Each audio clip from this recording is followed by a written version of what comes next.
I never thought I'd be that guy who finds out his wife is cheating on him just days before the wedding, but here I am. Jennifer and I had been together for almost 5 years. She always acted like she was the perfect girl, smart, funny, a little bitchy, but in a way that made you laugh, not make you want to punch her. We had this whole plan to get married after she finished her big promotion at work, and honestly, I was pretty damn excited about it. Everything seemed perfect, until it was. At first, there were little signs that I brushed off. She started being a little secretive with her phone, locking her screen more often, disappearing late at night for work emergencies. I didn't push her. What's the point? I figured maybe she was stressed or busy with the upcoming wedding. Women can be flaky, right? But then she started canceling plans last minute, saying she was working late or she had a project at the office that she couldn't get out of.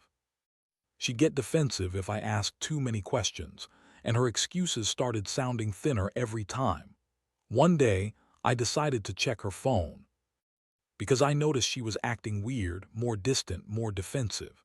I didn't think much of it at first, just a little suspicion. I grabbed her phone while she was in the shower, and that's when I saw it. A message from Sarah. Right there in her text history was a message that made my stomach drop. "Can't wait to see you tonight. I've been thinking about last time, you know I want more." More? More what? That same night I found a bunch of texts and pictures from Sarah, all intimate. They weren't just friends talking shop, it was clear something more was going on. That's when everything started to unravel. I felt like I'd been hit by a truck. My heart was pounding, I couldn't believe it. Jennifer had been lying to me the whole time, telling me she was working late, telling me she was just tired after long hours at the office. But she was meeting Sarah, her coworker, at a hotel, probably for sex. I found out she's been sneaking around behind my back for weeks, right before our wedding. The day I was supposed to say "I do," she was busy screwing her coworker. That's when I realized the woman I thought I knew was nothing but a manipulative bitch. I didn't confront her right away. I needed to think, to process what I'd found. I stayed up all night, staring at my phone, trying to decide what to do. I felt a mix of anger, disgust, and heartbreak. How could she lie to me like that? How could she manipulate my feelings and waste 5 years of my life? I kept asking myself if there was any way to salvage this, some explanation that would make sense. But deep down, I knew there was no coming back from this betrayal. Not after finding out she's been lying about her job, sneaking around with Sarah, and planning her wedding with me while screwing her coworker behind my back. That morning, I woke up with a plan. I was going to confront her, but I needed to do it carefully. I wanted to see how she'd react, what kind of excuses she'd come up with. I was furious, but I also wanted to hear her lie her way out of it if she could. I didn't want to ruin everything in one blow. I just wanted her to know I knew the truth. I'd always been a guy who believed in honesty, and now I was faced with the biggest lie of my life. I knew I couldn't stay silent anymore. Today was the day I'd find out if she was going to admit everything or keep pretending. I waited until she came home that afternoon, trying to look as normal as possible, but inside I was boiling. My mind was racing. What would she say? Would she break down and confess? Or would she double down and deny everything, maybe even turn it around on me? Honestly, I didn't know what I'd do if she tried to lie her way out again. I was too pissed to think straight, but I knew one thing: I wasn't going to go down without a fight.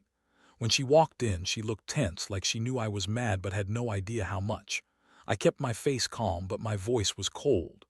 "We need to talk," I said, and her eyes flickered with something I couldn't quite read: fear, guilt. Either way, she knew she was caught. I laid it all out there, told her I found the texts, the pictures, everything. Her reaction was freaking unbelievable. She scoffed, rolled her eyes, and said, "Oh, come on, you're overreacting. You're just jealous because I've been working late and I don't have time for your insecurities." I stared at her, stunned. Just like that, full-on denial. She acted like I was the crazy one for even bringing it up. She threw her arms up, acting all defensive and bitchy, like I was the one who was ruining everything. She kept insisting she was just working late, that Sarah was just a friend, and that I was reading too much into it. I told her I wasn't stupid, that I knew what was going on, and she just shot back with a nasty comment about how I was insecure, how I didn't trust her, and that I was paranoid for even suggesting she'd cheat. I felt a mix of rage and heartbreak. I wanted to scream, to shake her and tell her she was a lying bitch. But I also felt a strange, sinking sadness. The woman I loved, the woman I was about to marry, was a manipulative, selfish liar. She kept telling me she loved me, that everything was fine, and that I was crazy for accusing her of cheating. It was like she was trying to gaslight me into doubting my own instincts. I kept telling her I knew the truth, and her face darkened. Then she threw in one more twist. She said, "You're just jealous because Sarah's better in bed than you ever were. Maybe if you weren't so insecure, you'd see I'm just tired of your shit." That comment hit me like a punch to the gut. She was basically calling me useless, unworthy, and unmanly. I could feel the blood boil, and I knew I couldn't keep this bottled up. I told her she was a selfish, manipulative bitch, that I was done wasting my time, and I walked out of the room. The thing is, even after that confrontation, I knew she wasn't done. She kept trying to spin it, saying I was overreacting, that I was just jealous, that I was trying to ruin her reputation. But I saw right through her. She's a liar, a cheater, and a manipulator, and I wasn't going to let her get away with it. I decided I'd have to do something more, something to make sure she understood I wasn't just some sucker who got played. That's when the plan started forming in my head, a plan for revenge. After the initial blow-up, I knew I couldn't just walk away and pretend I hadn't seen what I saw. I needed to make her feel the weight of what she'd done, to see her sweat a little, to understand that she couldn't keep lying and manipulating without consequences. I started thinking about how deep this betrayal ran, how much of my life she'd just thrown in the trash for some meaningless sex with Sarah. I needed a plan, something that would hit her right where it hurt but also make her realize she couldn't keep screwing around behind my back. First, I did the obvious, got a divorce lawyer on the phone. I wanted to be prepared, just in case I decided to cut her loose for good. But even then, I knew I needed to do more. I couldn't just walk away and let her think she'd gotten away with this. That wouldn't sit right with me. I wanted her to feel vulnerable, exposed, and maybe a little scared for once. So, I started digging around for more dirt, things she hadn't told me, details I could use to her advantage. The more I looked, the more I realized how much she'd been hiding. Her phone was full of shady messages, flirty texts, suggestive photos, even plans for more meetings with Sarah. I found evidence of her deleting texts, trying to cover her tracks. I knew I couldn't just confront her with that stuff. That would make her suspicious, and she might get defensive or try to cover her ass even more. No, I had to be smarter. That's when I remembered her boss's office. Jennifer had mentioned a few times that her boss was a real hard-ass and that she hated dealing with him sometimes. I decided to do a little digging into her work emails. Nothing illegal, just enough to find out if she'd been lying about her workload or if she'd been sneaking out for secret meetups during work hours. I found some strange emails, late-night messages to Sarah, and even a few that implied she was planning to meet up after hours again. It was perfect. Every lie she told me, every excuse about working late, was exposed for. The sham it was. Now with all this evidence, I felt a strange sense of clarity. I was angry, yeah, but I also felt a strange power. I was going to make her face the music. I decided I'd gather everything. I didn't want her to deny it this time. If she was going to lie, I'd be ready for it. I wanted her to realize she'd crossed a line. I wasn't just some naive guy who got played. I was a guy who was going to make damn sure she paid for it. And then the idea hit me. I'd record her reactions, her lies, everything. I wanted her to see how far gone she was, how much of a bitch she'd become. This wasn't about revenge just to hurt her. It was about making her understand she couldn't keep doing this without consequences. I was done being the fool. I was done being the sucker. This was my move, and I was going to make sure she remembered it. If she thought she was smart enough to cheat on me and lie her way through it, she'd better think again. I was already planning my next step, and trust me, it was going to be satisfying. In the days that followed, I methodically set my plan into motion. I didn't want her to suspect a thing, so I played it cool, acting like everything was normal while I gathered evidence and waited for the perfect moment. I installed a little voice recorder in the house, just enough to pick up her reactions if she slipped up. I also kept a close eye on her schedule, noting every time she left the house, where she went, and who she met. It was like I was watching her from the shadows, and honestly, I felt a strange mix of satisfaction and disgust at how easily she betrayed me. One night, she was supposed to be working late again. I knew this because I had checked her emails that morning, and the timing matched up perfectly. I waited until she was out of the house, then I snuck into her room and turned on the recorder. I wanted her to forget I was listening, to act naturally. I sat on the couch, feeling my blood boil as I stared at the ceiling, thinking about everything she'd done, how she'd lied, how she'd played me for a fool. About an hour later, I heard her key turn in the lock. She walked in, and I immediately noticed her demeanor was different. She looked nervous, maybe even guilty. She was trying to act casual, but her hands trembled a little as she took off her coat. I kept my cool. This was the moment I'd been waiting for. I kept the recorder rolling, knowing her words might be the key to exposing her truth. She headed straight for the bathroom, but I could hear her talking to herself, probably trying to get her story straight. When she came out, she looked around the room like she didn't know I was there. I decided to push her. I looked her straight in the eyes and said, "So, Jennifer, what's going on? I know about Sarah. The texts, the meetings, the hotel. Don't even try to deny it this time." Her face paled, but she quickly recovered and shot back with her usual bitchy attitude. "God, you're psycho. I told you I'm working late. That's all," she snapped, trying to sound convincing. But her voice cracked just a little, and I could tell she was lying. Through her teeth, I pressed her further, asking her if she really thought I was stupid enough to buy her bullshit. That's when she snapped. She started yelling, calling me insecure, accusing me of spying on her because I was jealous. Her voice rose and she spat out, "You're nothing without me. You're just a boring little man who can't keep his wife happy." That's when I knew I had her cornered. I pressed record again, and I watched her face contort with anger and defiance. She was furious, but she couldn't deny the truth anymore. I'd caught her red-handed, and she knew it. I felt a dark satisfaction, but also a deep sense of betrayal. This was the woman I loved, the woman I was supposed to marry. She was nothing but a manipulative, lying bitch who thought she could get away with everything. The confrontation didn't end there. She tried to turn it around, blame me for everything, say I was overreacting, that I was crazy for even doubting her.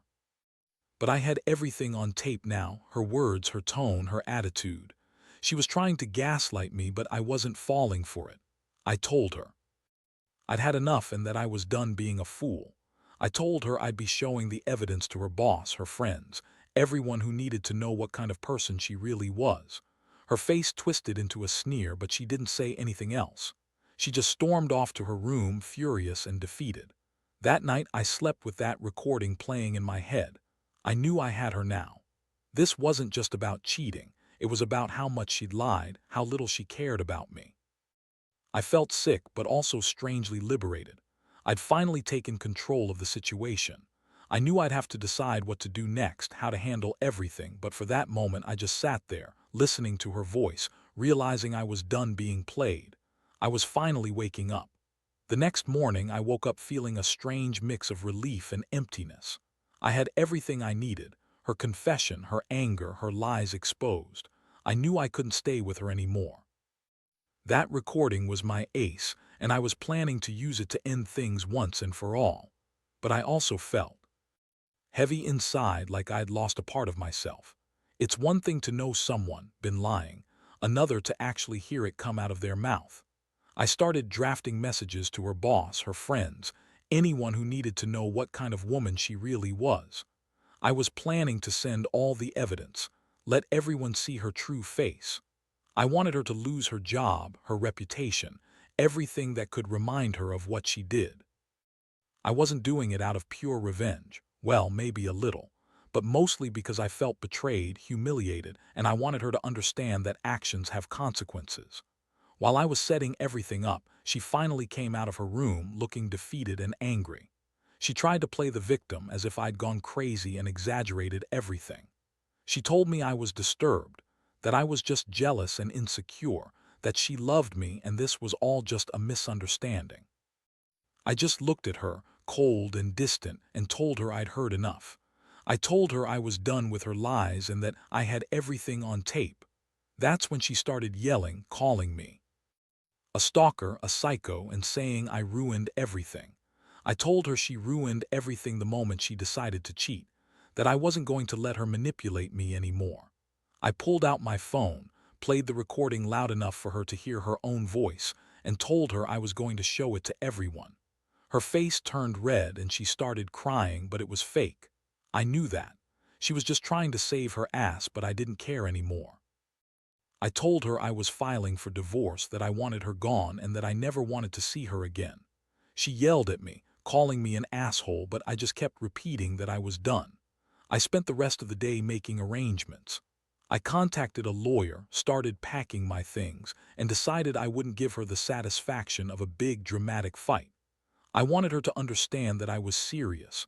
Her lies, her betrayal, everything had consequences. I knew she'd try to spin this, try to come back with more lies, but I'd already made up my mind. No matter what she said or did, I was walking away from this with my head held high. Honestly, I felt a strange sense of closure, like I'd finally taken back control of my life after being blindsided by her. Looking back, I realize what I learned from this. Never ignore the signs. Trust your instincts. Women like her who lie and manipulate don't change. They only get worse when you let them stay. I don't regret catching her, even if it hurts, because now I know the truth and I'm free. I'll rebuild, move on, and find someone who respects honesty and loyalty instead of sneaking around and lying. That's the thing about betrayal. Once you see it, you can't unsee it. All I can say to anyone out there, be careful. Some people aren't worth your trust, and once they cross that line, there's no going back. After I finalized everything, moved out, cut ties, and handed over the evidence, I felt a strange sense of relief mixed with a deep emptiness I couldn't shake. The house that once felt like home now just echoed with memories I couldn't forget, but I knew I had made the right choice. Watching her reaction, seeing her scramble to deny everything, only confirmed what I'd suspected all along. She was a liar, a manipulative bitch who thought she could get away with anything. But I wasn't going to be her victim anymore. In the weeks that followed, I focused on rebuilding my life. It wasn't easy. The pain of betrayal doesn't go away overnight. Some nights I'd lie awake, replaying her lies, her sneers, the way she tried to gaslight me into thinking I was crazy. But each day got a little better. I started therapy, talking through everything, trying to understand how someone I trusted could turn out to be so toxic. I also cut off her friends who might have enabled her, and I made a conscious effort to surround myself with people who valued honesty and loyalty. Looking back, I realize how much I let her manipulate my feelings, how I ignored the red flags, how I tried to justify her behavior because I wanted the happy ending. But this experience taught me a harsh lesson. Not everyone deserves your trust, and some people are just good at hiding their true intentions until it's too late. Now, I see the signs clearer. I've become more cautious, more aware of the games people play, and more determined never to get played like that again. I also learned that revenge isn't about causing pain just for the sake of it. It's about reclaiming your power and making someone face their own darkness. I didn't need to hurt her physically. I just needed her to see that her lies and manipulations had consequences. That recording, that evidence, was my way of saying, you can't lie your way out of this. And it worked. Now I'm moving forward. I've started dating again, cautiously but with honesty and integrity in mind. I want someone who treats me with respect, who values truth over lies. I'm not rushing. I know what I deserve now. That woman, Jennifer, taught me that even the most perfect-sounding relationships can be rotten underneath. If there's one thing I want anyone reading this to take away, it's this. Don't ignore the signs. If your gut is telling you something's wrong, listen. Trust your instincts, because once betrayal happens, it changes everything. That pain might never fully go away, but at least I know I'll never be the fool who ignores the warning signs again. Life moves on, and so do I, wiser, stronger, and more cautious than ever.